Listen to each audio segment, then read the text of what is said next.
So before we used cupping for a woman who had sihr in her ovaries, we needed to do treatment 7 times. She comes, we read the Ruqyah, we give her to do treatment for 7 days. At that time she comes back, start again and again. So it is essential when you do the diagnostic not to forget any cupping, because the sihr could be there and you will not remove the sihr. So the jinn will stay stacking on the person, and the problem of the person will be staying, will not be removed. And the person, it will be a failure. You see, it will be a failure. And that failure has, of course, consequences. If you are here telling to people, come, we treat you with Qur'an, Roqya, Rasulullah said this, Allah said that, and in the end the person is not healed, is not cured. So we will be discredited, and it will be difficult to get his confidence again and to get him to do a second treatment. So this is why each time any person comes, we do our best to remove everything he has. And every time someone comes back after his treatment and you see that everything has not been removed, there is some progress, but some things are lasting, each time you must ask yourself, how should I have done to remove everything in the first go? So this is always our goal, our objective, how to remove everything in one single treatment. So if if the person comes back and something is left of jinn, of sihr, you must think, was it possible to remove it, to give him such a treatment that it would have gone from the first time? We always think this way. So this is concerning the hijama, how to do it. Now you know that any place where it is difficult to put the hijama, or impossible, like for example the eye, it's not possible, so we try to put it on the closest place. For example, the head, usually we put the hijama on the neck, and down the neck on the bone that is under the neck. But if the person has too many pains and too many headaches, then we have to put on the head. It will not be enough to do the cupping down there, so we can do on the forehead. Now the problem on the forehead, on the whole of the head, is that it pains a lot, because it's directly on the bone instead of being on the flesh, on the meat. And also it will leave a mark for 7 days or for 2 weeks, depending on how colored is the person. The more the person has a dark skin, the less the mark will be. So if someone is very white, you must know it's going to leave him a very, very visible mark for some time. So you must ask what is his job, if it is possible. And if you're going to put that cupping, you must tell him that's going to leave you a mark. Now if the case is desperate, like someone is crazy totally, or not being able to work at all because of that pain, so there's no choice, you have to put the maximum. Now it is also possible to put on the head. So for men it is easy to shave, maybe not easy, but for women it is very difficult to shave. So we will only shave if the case is really very bad, but we have that option to shave either the whole head, to put many cups, or just the place where we want to put the cup. Now you can get the cup stuck on the head, on the hair, with honey, and better with glucose. Alhamdulillah, actually I just discovered glucose recently, and glucose is like glue, it sticks like glue, and it is cheaper, and it gives less, it does not leak like honey will be leaking everywhere. So any Ruqyah center should try to get some glucose and use it. Just put it on the cup and it will stick, inshallah, like glue, bi'idhnillah tabarak wa ta'ala, and that will help putting hijab on the head without any problem on any kind of hair, bi'idhnillah tabarak wa ta'ala. I want to say for other places, for example like knees, well, I'm not going to show my knee, I'm going to show you my elbow. For example, this is the knee, so you have to put it somewhere around the knee, either on the right side, on the left side. If you can't find, you put it on the back. But if you put it on the thigh, if you put it higher on the thigh, that will not have effect on the knee. So when it is on the knee, you have to put it on the knee. So what am I saying?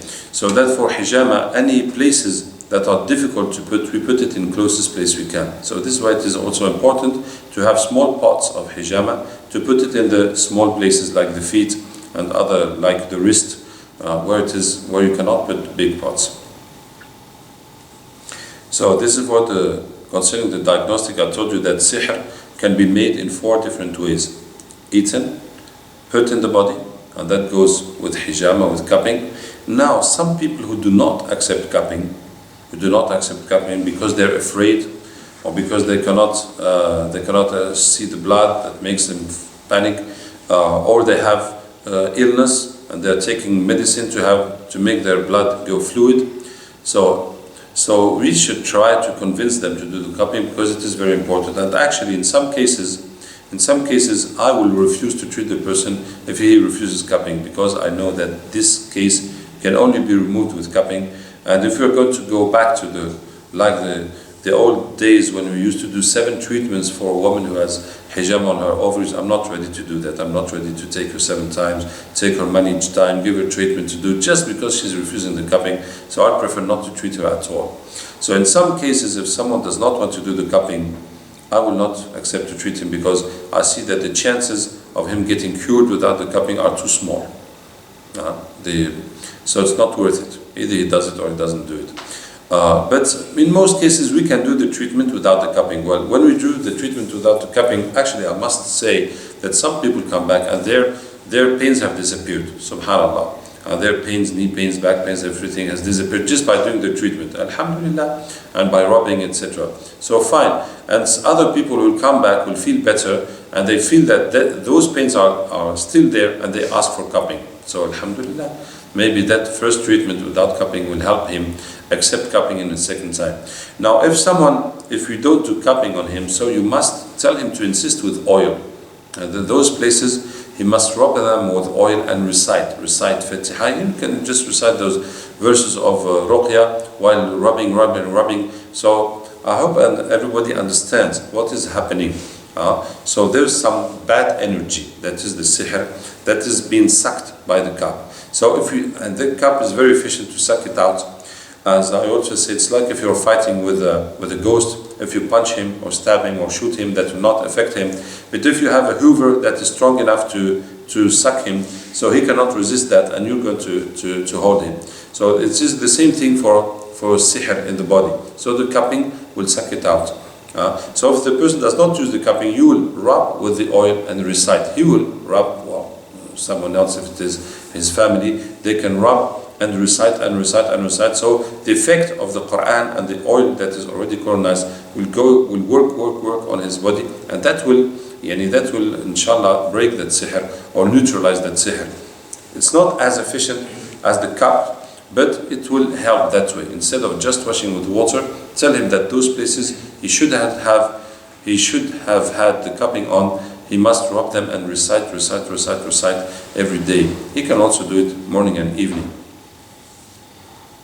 Now, for the people who have diabetes and who take medicine to make the blood fluid, actually we never have had any problem with them. So when we do the cupping, because when we cut, you don't see the blood, and by the time the cup is finished and we clean it, the blood does not continue leaking, even for people who have those illnesses. Okay, so I think that is everything concerning the cupping. Now, the third way of making sihr is the symbolic way. Now, there's a course on symbols that you should have seen before this course of diagnostic, how to use the symbols and how to remove the symbols. So, when now we are using the sheets of paper printed with edible ink that contain all the verses to remove the symbols. Yet we have to make a diagnostic as precise as possible for each person. For each person we have to make a precise diagnostic. Why? For many reasons. First reason is that the sihr, the more you identify it, the more it gets weaker. It is like the jinns. The jinns don't like to give their names, their age, what they're doing here, etc. Because the more they're hidden, they are strong. And the more that you know about them, the more they get weak. So it is the same. When you identify the sihr, it makes it weaker. For example, if a couple is fighting, and then they know that sihr has been made for them to fight. So just by knowing that will make them get calmer and not be affected by the sihr as if they didn't know anything and it is just happening to them. So this is the first reason. When you identify the sihr, it makes it weaker. So it is part of the treatment to diagnostic that sihr and to write down all the kinds of sihr. Now when you write down the sihr, you have to write down the sihr, not, for example, if the person is dreaming that he's falling. So that means the sihr is on high place, a tree or mountain. So we put tree, you don't put falling, because falling is not a sihr that is falling. The sihr has been made on a tree. You see? So you have to translate the symptom of the person into what kind of sihr it is. So you have that in the book and in the papers of training, in the training sheets. So the symbols, you have to diagnose them. You have to diagnose them, even if you are going to give the person the sheet with the whole 45 verses of different symbolic sihr. Because first of all, when the sihr is diagnostic, it makes it weaker. Second reason, when the person will come back, you have to be able to see what was there and what is left now. From what this kind of sihr he had. Now when you go to ask him, what does he feel, what does he see in his dreams, etc. So you can compare to understand that this is going less, or this symptom is staying, is not going, or this symptom is new, he did not have before, that just appeared now, so that you can understand how the person is going. Is he going to be cured or is not? Or what is happening to the person, to make a follow-up. And the third reason is that you always might find yourself in a situation where you don't have those papers with all the symbols. So now you need to know which are the symbols that are concern the person, so you know what to read in that water. What to read in that water. Well, you read, if you're going to read the Ruqyah, and then you add each verse of that concerns the person, you read them 11 times. Or if you're going to write for him the same first verses that are Fatiha al-Kursi, the 3 verses of Musa alayhi salam plus the 3 qul, then you add the verses that concern his case. So this is why you need to be able to identify all the types of sihr. And it is not possible to recite those 45 verses 11 times each, or to write down all those verses for each person. That will be take too much time. So this is why you have to identify 3, 5, 10 verses that the person needs. So this is why this is concerning the symbolic sorcery. Now there's something to know about the symbolic sorcery. If there's one symbol or a few symbols that are very strong on the person, for example, the person is very much depressed, thinking about death, very tired, so you feel that the sihr on the grave is affecting him very much. So today someone told me that here in South Africa there's a way of making sihr that they take nails that are 6 inches, 15 centimeters long, and they put the sihr there, and they put it inside of a body of a baby, of a dead baby that they take out of the grave, and they put the sihr inside through his feet, through his head, etc. So you see that sihr made in the grave, for example, can become much more complicated than just putting something inside the grave, or just taking the water that someone was washed with, a dead person was washed with, and use that for sihr, or take the sand of a graveyard to use that for sihr. It can be much more complicated than this. I also had a patient where the sihr has been doing knots all night long. So it's not just a few knots, it is all the night he was making knots and knots and knots and knots for one person. So sometimes that symbol could be very, very oppressing the person and very strong. So then you tell the person to take those verses, the verse of that symbol, and read it himself or someone of his family more and more the water. 30 times, 50 times, 100 times, whatever you see is appropriate.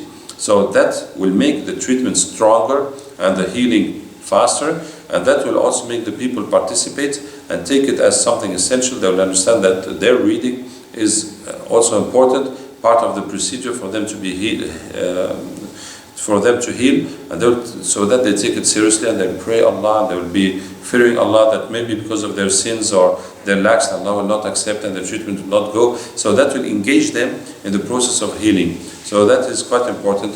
So whenever you see that some part, when you feel by experience that the normal treatment is already very strong, and calculated for strong cases. But if you feel that this problem of the person will not be removed, you don't think it's going to be removed by those 12 days, so add more verses to focus more on that problem, to insist on removing that problem.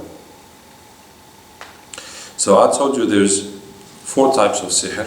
The eaten one, the one that's put on the body, the symbolic sorcery that's done with objects, something to identify the person, and then it's put in any kind of place.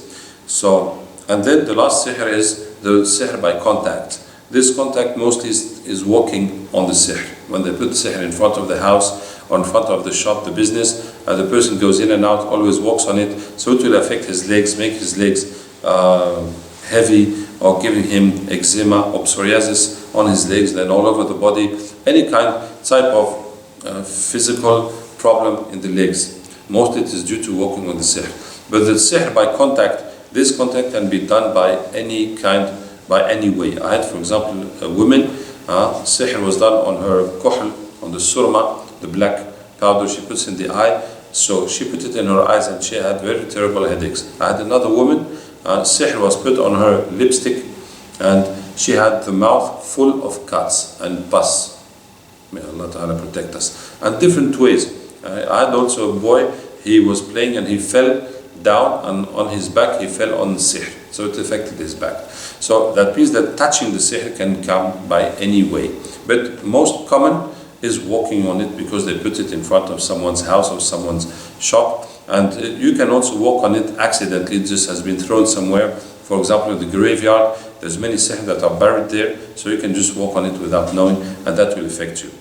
So, concerning this type of sihr, there's nothing more to add for the treatment, because it's going to make cupping on the places where there's pain or heaviness or skin diseases, and then you do the same treatment with the water and oil and incense. So nothing to add. So now, what we must understand with these symptoms, the sihr has primary symptoms and secondary symptoms. That means secondary effects. Primary effects, secondary effects. Mostly, the primary effects are blockage of life.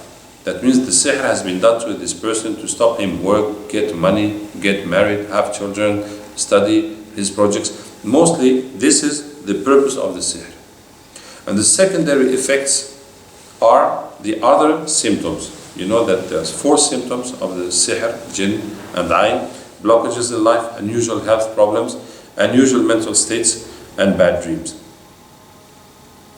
So the first effect is blockages in life. The others are secondary effects, usually. For example, if you eat sihr, it is done to block your life, and because you have eaten, it's going to give you pain in the stomach. So the purpose was not to give you pain in the stomach. But you can also give someone sihr, may Allah protect us, someone can be given sihr to eat, to kill him, and that will make cancer in his stomach.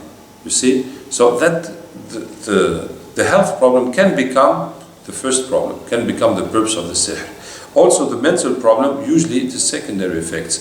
That, for example, they do sihr in the graveyard to block your life, and you become depressed because it is done in the graveyard. But it can be the first effect, for example, to separate a couple, or to make someone crazy, or to stop someone studying. So it can become the primary effect. Basically, in sihr you have the primary effects that are blockages in life, and the secondary effects that come in your health, in your feelings, in your mentality, and in your dreams. So dreams, of course, are secondary effects, that's for sure. Sihr is not done to someone to make him dream, but to make something in his life, and because the sihr is there, so he's having dreams. So it is secondary effects. So why do I say this? Because you have to find an equilibrium. You have to find a balance between the primary and the secondary effects. For example, if someone is having lots of bad dreams, and you understand that there's quite a bit of sihr done on him, and he says that his life is, everything's okay in his life. His job is okay, his money is okay, his marriage is okay, and his mental is okay, he's well concentrated, he does not have fears, does not have depression, he has nothing. But he's doing all these dreams that are related to sihr. So there's something wrong. There must be something wrong. So there must be an explanation. There must be an explanation. It could be that he has blockages, but he's not telling them, or he's not aware of them. It could be Allah Ta'ala prevented those blockages. It happens to some people. It is very rare that the sihr does not work. But some people, it will not work on them, or it will not work fully. Either because they are very pious, either because they are very straight in life, or they are very logic in their mind. They are so logic, so clear-minded, nothing can affect them because they are so sure of what they do. So that also can make the sihr affect them less. Also because of dua of their parents making a lot of dua for them to protect them, that the sihr did not work on them. So when the sihr did not work on them, usually it goes on to secondary effects. It can just become the health, it can just become tiredness, and sometimes there is no effect at all. But the sihr is there and it has not worked. So this is an explanation, for example, if someone has secondary effect without the primary effects. And the other way of balancing, so when the person has blockages, cannot get married, or his business is not working, now you have to look for the secondary effects in order to identify the sihr, in order to remove it. Okay? And that is a problem, that if someone has blockages, but physically he's okay, and mentally he's okay, and he's having no dreams.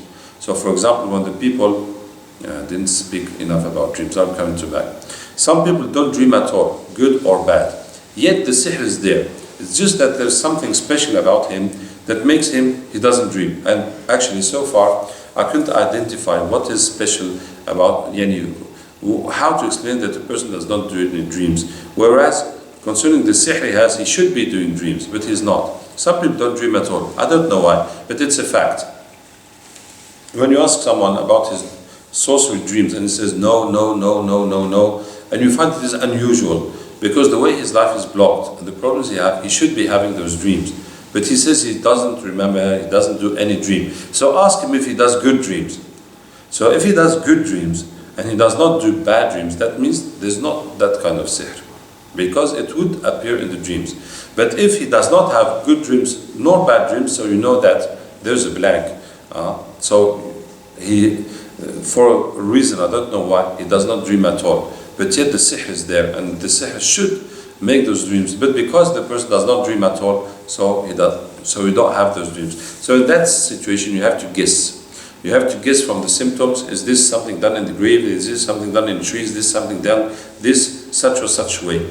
And well, it's not just a guess, like a stupid guess, like say who's going to win the World Cup. Just say a stupid guess because there's no way someone can guess before. No, it is a calculation. You see that what kind of sihr would provoke this kind of symptom, and that's what you're going to do. You see, so it's I wouldn't say an intelligent way, but a deduction. How to understand what's going on, to understand what kind of sihr has been used. So I was saying, when someone has the blockage and does not have any other symptom at all, when there's blockage, that means there's sihr. So you must be careful, because some people, when you have no more pain, no more dreams, they say, there's no more sihr, but my business is not working, or I can't get married. I say, no, you have nothing else. No, you can't say you have nothing. Just say that I cannot find anything else. I don't see anything else. I don't see anything else. Maybe there's something that I cannot find. So in that case, what you can do, because it is possible that sihr has no secondary effects. Well, the most basic sihr is just words. And those words can be done on nuts, it can be done on food to make you eat, it can be done on something to put in your house, etc. But basically it is words. And when it is simple words, that will have the effect of why the sihr has been done without any secondary effect. And when it is simple words, it will just go by washing. So anyway, if the person does not have a secondary effects, you just give him the washing. Now to be sure, you can give him 4 days of salah. And to be sure, you can make cupping on the sunnah places, on the neck, on the shoulder blades, and down on the lumbars, on the kidneys. And anyway, it will not harm him to do cupping, it's a sunnah. So that's what we do. For someone who does not have the side effects, the secondary effects. So let me speak about dreams now. Yes, we ask people dreams. We ask them, do you see nightmares? Then we ask, what nightmares do you see? Let the person speak. And now try to relate all those nightmares to the list of symbols we have. So then you ask, after he gives his nightmares, you ask, do you see people chasing you in your dreams? So if he does see something chasing him, that is log. If it is people chasing him, that is letter. Even if he sees lots of people without chasing him, it is letter, it is writing. If he sees, then you ask, do you see snakes or animals? Why snakes or animals? Because most often it is snakes. Sometimes it is other animals. And you don't know, you don't need, when you ask for the dreams of sorcery, to ask, do you see dog? Do you see cat? Do you see horse? Do you see spider? Do you see ant? Do you see fish? No, you don't need to go into these details. Because the way sihr comes in the dream, it is something very real. And it is affecting the person. So even if that dream has gone since 5 years, when the moment you say, did you see snake? It will come back immediately. You see? So you don't have to go to each and every kind of animal. Did you see snake or other animals? So if the person has seen snakes, you will put the snake, the knots for the snake, and also you put the lock. Why? Because snake is always aggressive. Even it does not aggress you, but by nature he's aggressive. By nature. And most when people see snakes, they are threatening them or they are attacking them. So you also put the lock. Now let me tell you about animals. So from cat to lion, it's all dog. It's all dog. Cat, dog, wolf, lion, tiger. Everything it is dog. Why? Those are the jinns that the sorcerers send on people like dogs. Like if you have aggressive dogs and you send them to attack someone. That is from cat to lion. Now horse and donkey and camel, they also go for footsteps like cars and vehicles, airplane, boat, train. Also all goes in vehicles. If it is the donkey, it's also donkey, because donkey is used to make someone stupid. If it is the camel, it is also sacrifice, because they are animals of sacrifice. Now all the animals we eat, it is sheep, it is chicken, it is goat, it is cow, that's all sacrifices that are done against the person, all the way to camel. Now for other animals, for example spider is something very important, because spider, it is jinns that are like octopus, and they come in the brain and they hold the brain of someone, that does not let him think, that does not let him concentrate. And there is, subhanallah, we say in French, he's got a spider in the roof. That means he's crazy. That means there's a spider up there in his mind. And subhanallah, it is very often that it is jinn spiders that are in his mind doing that. And those jinns actually, they're not naturally spider. They're not naturally. They're just made like that by sorcerers. They turn to that, and you see, it is energy, fluid energy. So it's like those balloons where you can make any animals with. It's a bit like that, the body of jinns. So they can make many things out of their body. What's other animal? Well, there's the fish. I said the fish. So the fish is also important. That is when they put sihr on a hook and they put it in water and they wait for fish to take it and to go with it. So you must also ask for the fish. But you don't systematically ask for the spider, but the person will remember. If he's seeing a spider, he will tell you spider. So after we said snakes or animals, then you ask for water. And if the person sees water by any shape, so just put water. Then you ask, do you see yourself climbing or flying or falling or sleeping? And that means it is in a tree, or in a high place, tree or mountain. And then do you see dead people? Just see dead people. If the person sees dead people or sees himself there, sees graves, he would say, oh, I don't see dead people, I see graveyard, I see funerals. Okay, it's all related to grave. Then, for women, you ask, do you see clothes? Do you see children or babies? And children or babies is sihr made with inner clothes, as the relation of breastfeeding between the inner clothes and the babies. So you put clothes. No need to put inner clothes, or this people will be imagining who has taken my clothes and everything. Just put clothes. And also blood. This is for women. So whatever kind of blood she sees, will it be menses blood or not menses blood or whatever blood, so you put menses blood. And then you ask, does she see sexual dreams? Now, sexual dreams does not mean that the person is having sexual relations. It could be that. It could be just someone trying. It could be seeing other people having sexual relations or doing something sexual. Or it could be just seeing people naked. So any kind of dream that has relation to sex does not mean the person is doing it himself. So we put pads. Before we used to put pads and pubis hair. Pubis hair, people will think, what's this pubis hair? How did someone take my pubis hair, etc. So just put pads. And when those dreams are very strong, you have to put the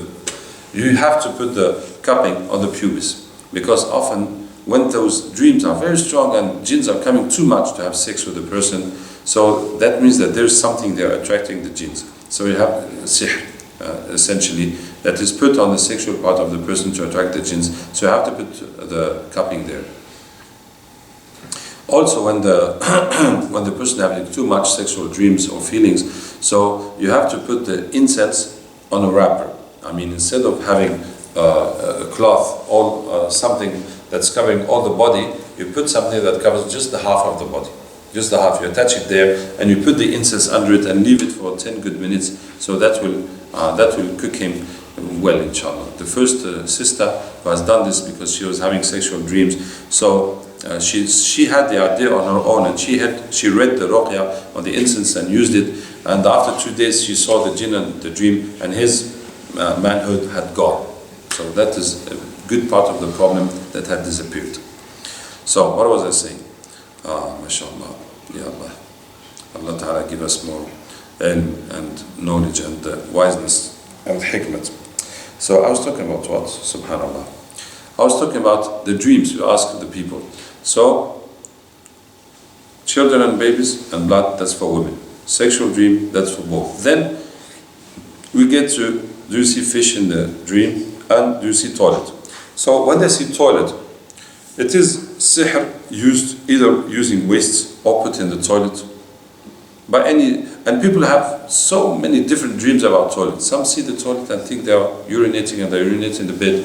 And some see that the toilets are very, very dirty and they can't do their needs there. They're looking everywhere how to find another toilet. And some reach the toilet, but the toilet is open, everybody's looking, and etc. Different ways of seeing the toilet.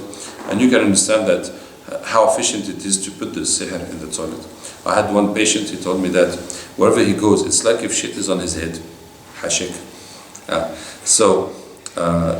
That's exactly how it works, you see. And there's subhanAllah, there's an expression in French and English where they say you're on deep. And that's exactly it, because they have put it deep inside there, so that's how your life is. May Allah Ta'ala protect us. So that will make you dream about all those things by different ways. Okay? So that's about it. Now, the other dreams that are related to sihr, they are rare. So I don't prefer to ask all these small things that are very rare, but then it depends on the country you are, because sihr is different, like recipes, like food. So some countries you never get toilet. Some countries get toilet all the time. For example, in South Africa, the biggest sihr that is there is snakes, so knots. That is the most common. The most, I don't know why, but that's how it is. What the most people see is snakes, and it depends on each country. So now let's come back to the diagnostic. So when the person comes, now I gave you all the details of food, how to give sana, of cupping, of the dreams, of what's else I gave you. Now globally, when someone comes, the first question you ask him, what's your problem? Why are you coming? That's the first question to ask. So you listen to his question. Now, if his answer is not for him, it's not for himself. He said, I come because my husband is this and that, my wife is this and that, my child is this and that. So it's not for him. Basically, it's coming for someone else. So you know that you're not going to ask for his dreams and his pains and no, nothing. So if he's coming for someone else, try to make sure, okay, your child has this problem. What about yourself? What problem do you have? Because some people talk about the others, and then when you think you're finished, they say, no, me too, I have this and that problem. So you have to start all over again. So if the person is coming for himself and others, try to start with him. Okay, let's start with you. Tell me what you have pain, what you see in your dream, what's wrong in your life, and then we'll discuss about your children or your husband and wife, etc. So anyway, if the person is not coming for himself, you must know that we have limited ways of action. There's not much we can do for someone who's not here. What we can do basically is give him a treatment to give to that person to make him do at home. So now that treatment is going to give him water to wash, oil, incense, sana, and also oil to spray the house. Now, we don't need to know what are his dreams, where does he have pain, nothing, except for the stomach pains. So if he says that his son or his whatever is at home, and we're going to give him to just ask, does he have stomach pains? And try to give him the quantity of sana. For the rest, it is the same treatment, so we do not need to go into the details. What we can do also for someone who's absent is to do the catching. So also we'll do the catching for that person. Or the catching remote by distance is not as efficient as having the person, but it will help anyway. What else we can do? Now if the person does not want to take a treatment, does not want anything, so we will tell that person to read the Ruqyah on the house products, on the water to drink, on the oil to cook, on the products to put in the food, on the shampoo and washing stuff to wash the body, on the products to wash the house, to wash the ground, to wash the windows, on the product also to wash the clothes, to do the laundry, and the perfumes of the person, on the incense of the house. So all that he will open and read the Ruqyah on it. So if the person is doing his treatment, he has to read those verses on his water, so he can at the same time do it for the house. And you can always do it, it will just help you anyway. So if someone is is a raqi, he might as well make the Ruqyah on all the products of the house, so that will help him all year long. So that everybody will be using those products, and that person who is concerned will be using those products, so that will help him slightly. That will help him little by little, inshallah, by long term. That could change the situation, and may Allah Ta'ala cure him and cure all our ill people, all our patients. Now what he also can do for that person, he can make the dua before sleeping. If he finds the jinns or the people who made sihr on that person, we should kill them. If he sees that person in a dream, he must catch him and read Fatiha. Read Fatiha, that can cure him, inshallah. So I told him, if the person comes and says that he's coming for someone else, this is what we can do about it. Now if he is coming, if he says a problem that is not clearly due to sihr, he says that, for example, he finished his studies, he didn't get a job. Well, you ask, how long ago? It's just 1 year. Well, what about the all others that finished studies same time as you? Did they get jobs? Well, half of them got a job. It is the situation of the country. So we must tell people that sometimes people have blockages and they say, I want you to do something for me so I get married. I have a good husband or a good wife, or I want a good job. So we must have that. We cannot do anything of that. What we do, we inshallah remove the blockages, the sorcery that is blocking you, and then your life will become normal. And we can't say more. May Allah Ta'ala help us. So if the problem that the person is saying that he came for is not a problem related to jinn and sihr and ayn, so we must say that no, that this is not. For example, one man told me that he was, every time he sleeps, he has his teeth. He bites his teeth a lot. So this is not a clear symptom of jinn. Maybe it could be jinn sihr, maybe it's something else. So I asked him, when did that start? He said it started when he had a car accident and the 4 people with him all died. So it is a psychological shock. He was shocked by that situation, and so that is nervous. So that's not something related to jinn and sihr, needs psychotherapy. Well, that's an example. Well, anyway, if the person says that he's coming for a problem, and we see that that problem is not due to jinn and sihr, so we say that we cannot treat that. It's not it's not part of our work. But if he wants, we can read Qur'an, make cupping, give treatment. Anyway, it will not harm him, and maybe Allah Ta'ala by His barakat will help him. For example, when you have handicapped children, children that are disabled mentally or physically, and since their birth, they're born like that or very early, so we must tell the parents that we do not have hope for them to become normal. But if it is due to sorcery done to the mother, so we can remove that sorcery, there will be inshallah some improvement.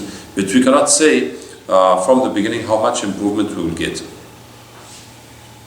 Now, mashallah, children disabled improvement, may Allah Ta'ala help us inshallah. So when the person says his problem, he says, so we know that this problem is due to sihr. Now we start asking him. So we ask him for the physical pains, then we ask him for the dreams, then we ask him for his job. Is he working? Is it going well? Does his money get lost or wasted? Then after the dreams we ask him, does he get angry too much, excessively, for no reason? And then in the end we ask him for his marriage. If he is in age to be married, are you married? Is it going okay with your wife or husband? If he says, well, we don't systematically ask for sexual life because it is bothering. Because if it is okay, it is okay. If it is not okay, so we ask what's wrong. What's wrong? And if there's a problem concerning sexual relations, so we must ask what is the problem. So we know, does he need treatment? Does he need cupping? Does she need? What to do about it exactly? Okay. So now also, I told you that in the treatment, when someone comes back, after having done the treatment, he comes back. So if we see, well, if everything's finished, fine, everything's finished. So if everything's finished, if you are surprised that all those problems have gone in one treatment, you can give him a second treatment just to be sure. Give him a second treatment, just water and oil, just to be sure that maybe something little is left, that there's nothing left. If the person is halfway or more than halfway, so you know that, alhamdulillah, so we've gone halfway or 2/3 or 3/4, so we just continue a second treatment, complete second treatment, and don't be neglectant on anything in the second treatment. Just make it complete and read strongly, etc., to finish off what is left. Now, if you are less than halfway, third way, quarter of the way, so only 1/4 of this problem has left, now you must think very, very seriously, because repeating the same treatment will not be enough. So you must think very seriously, what can we do more for this person? What thing did we miss? What can we add as cupping, as giving more verses, as using more salah, whatever his problem, whatever we can do more. Ask him to do Salat al-Haja every night, to ask Allah Ta'ala to show him what clue we can get. Maybe also he needs psychotherapy, and because he has a psychological problem that is preventing the jinn and sihr from going away. Anyway, if you see that the person is not progressing well, would it be 1/4 or less, or even nothing has changed, think very seriously what is the problem, and don't just repeat the same thing, think that it will take as much time. No, we're not the kind of person. I mean, I met once a Raqi, and he said it's normal. Yeah, people take from 6 months to 5 years to be treated. No, we're not that kind of people. We're not going to make someone come back for months and months and for years and years, and we think that is normal. No, that's not normal at all. That's not normal at all. Alhamdulillah, by the grace of Allah Ta'ala, we have a rate of success of 85% after 3 treatments. So we must know, to get to that rate, to alhamdulillah, that people are totally treated and totally finished at 85%. So you must be fighting at every time. Never take this as a routine or as something normal, just without no. Whenever you see that it's not going properly, you must think, and do your best to find a solution. Try again. Now everything is in the hands of Allah Ta'ala. You must also check. Maybe the person did not do his treatment correctly. Maybe he's having some kind of shirk at home, some kind of thing he's keeping. Remember once we treated a man, he was lying in bed for 2 years, and they got us treating morning and evening, and after 2-3 days they said that there's a box under his bed which is full of ta'weez and full of stuff that his mother gave him, and she told him never to leave that. Subhanallah. So all the sihr is under his bed and we're trying to treat him. La hawla wa la quwwata illa billah. So also when people don't get cured, you have to check. Anyway, just think how to check, and may Allah Ta'ala help us. Wassalamu alaikum wa rahmatullahi wa barakatuh.